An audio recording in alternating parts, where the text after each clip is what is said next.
Okay, so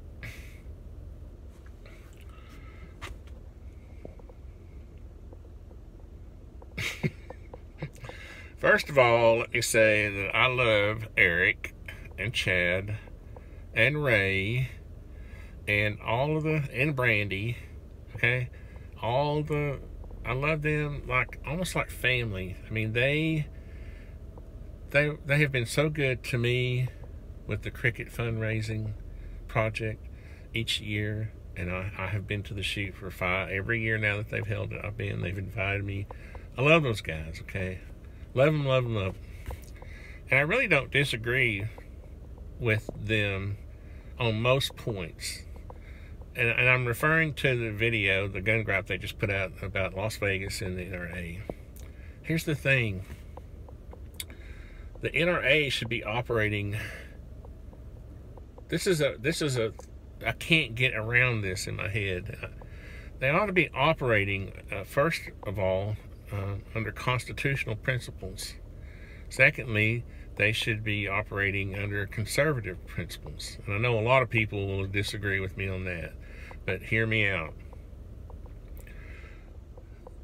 The NRA should have, their first response should have been that this is to focus on the person who actually perpetrated the act. The first response should not have been to blame, to give the impression that they were blaming an object.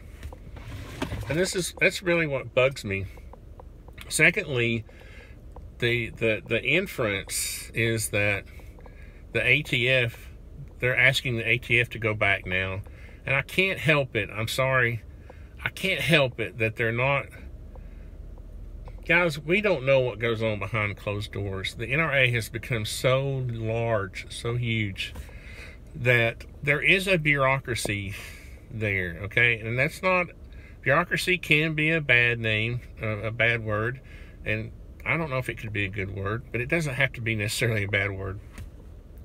It's so large, so huge, we don't know what goes on behind closed doors. Honestly, I've been a member for, I don't know, a long time, longer than I've been on YouTube, which is 10 years, okay? Almost 11 years I've been on YouTube. I've been an NRA member for longer than that, because we used to we would take hunter safety courses, and I'm pretty sure that when I was a kid, I'm pretty sure that was through the NRA.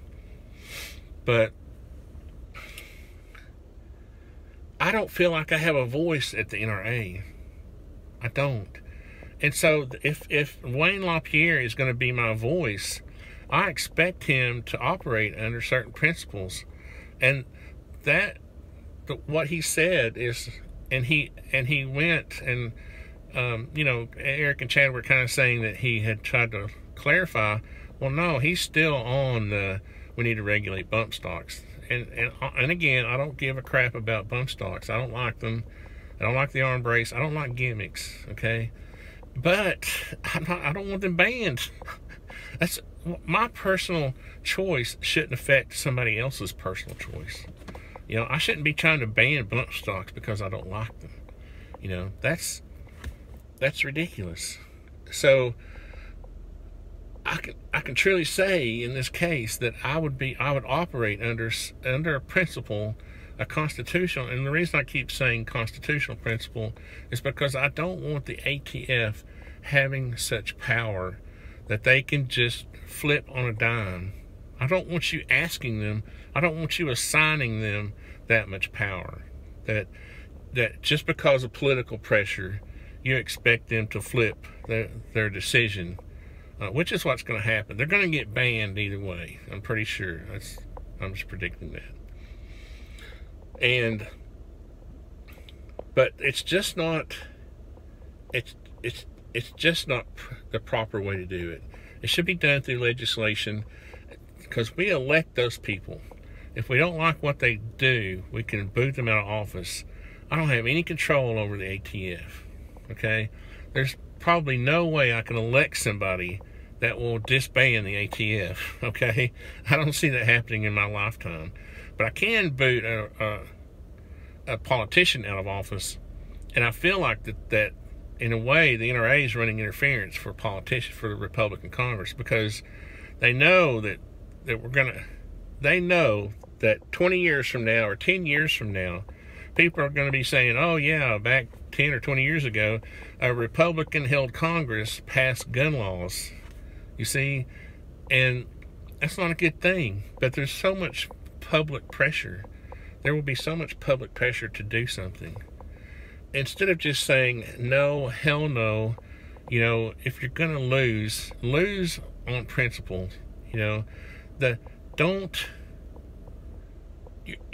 I did a video, I went back and looked it up, it was 2013, and it's called Personal Values Filter, or something like that, and it basically was a big long list of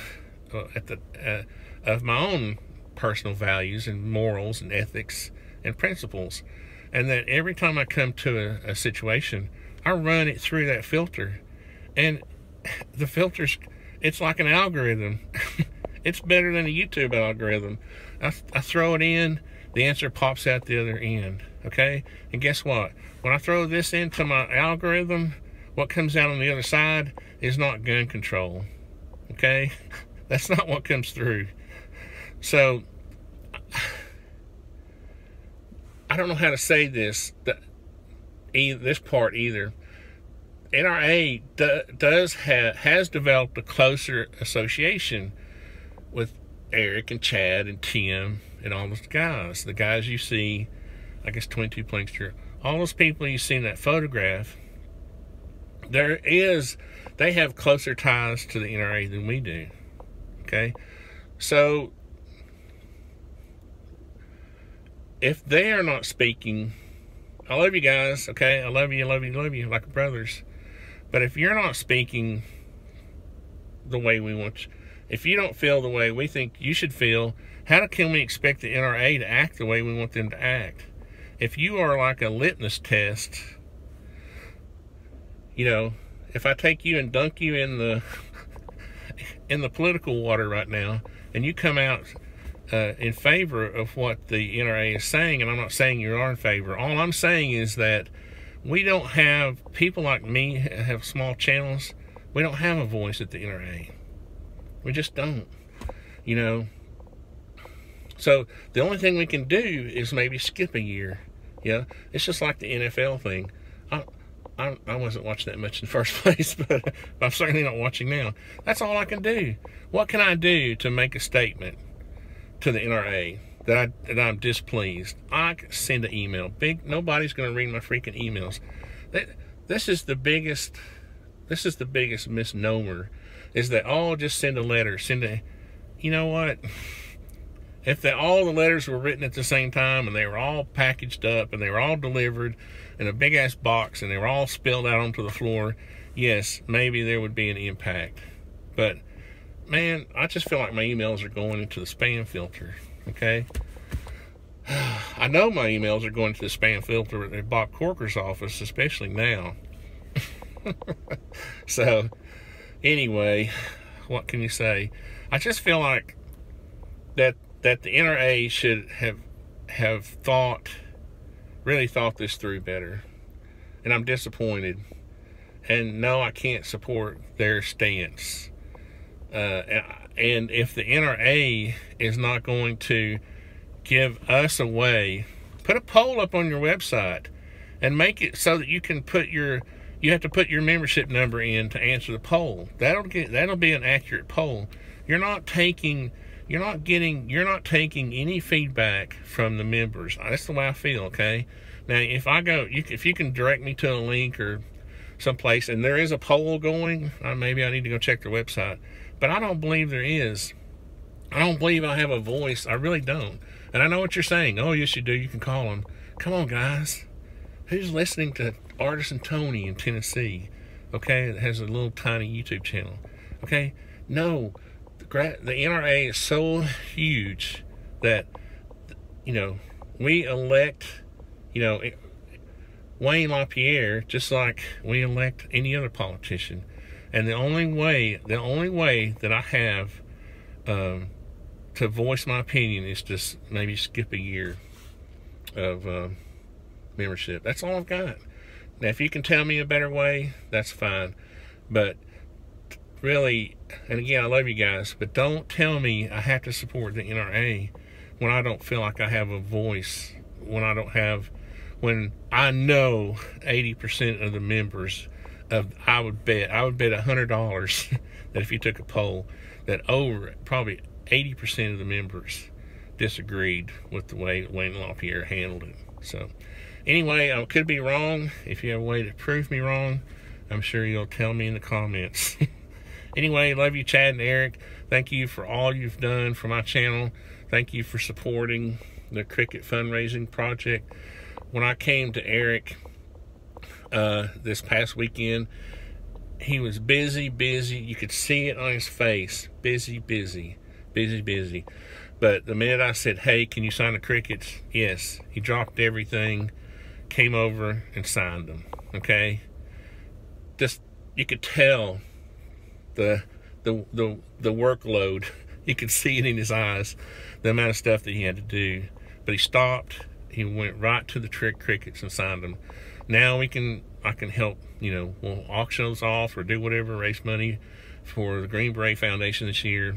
And his signature and Chad's, and I missed Ray. I may send it back down to Ray, let him sign it. I didn't see Ray. Those signatures put a lot of clout, a lot of weight on those Crickets, And you could say that that signature is worth more than the Cricket, a lot more than the Cricket. So otherwise I would just sell the Cricket and give the money to the Green Beret Foundation. But it's the Cricket CPR, and thanks, by the way, to Steve McNeil for providing the Cricket CPR stocks, and I imagine he'll help me out with the rifle, the action part too. But anyway, I'll be putting out a video on the kicking off the Cricket fundraiser. But thank you, Eric. Thank you, Chad. Love you guys. But we all have to, in our hearts, if I don't follow my heart on this, my gut, then I'm a hypocrite and I'm a liar. And I just gotta say what I think, and I gotta stick to my guns. Thanks.